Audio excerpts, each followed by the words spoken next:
Hello everyone and welcome back to another video. In today's video I'm going to show you how to fix fiddly not syncing across devices. So if your app is not syncing across devices, as I said, it usually means there is a login account or sync issue. Okay, so actually guys, first you will need to confirm that you are using the same account on all devices, so make sure you're logged in with the exact same login method. So go ahead and tap on the left hand menu or on the three lines just at the bottom left.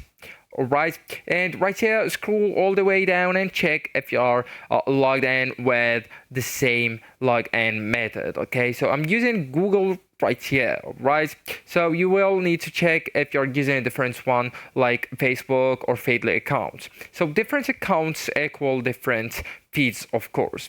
Also guys, I'd really advise to check your internet connection. So just go ahead and switch the Wi-Fi to mobile data and mobile data to Wi-Fi to test. Both devices must have stable internet too, so poor connection can prevent sync.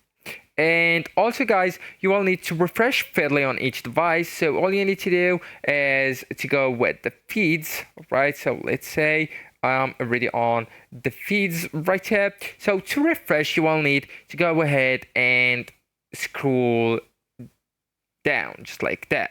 Okay, or pull down, and that way you will refresh the feeds. So you will need to do that on both devices. So that forces Feedly to fetch latest updates as result. Okay, so actually guys, that's it. This is the end of the video. Thank you so much for watching and goodbye.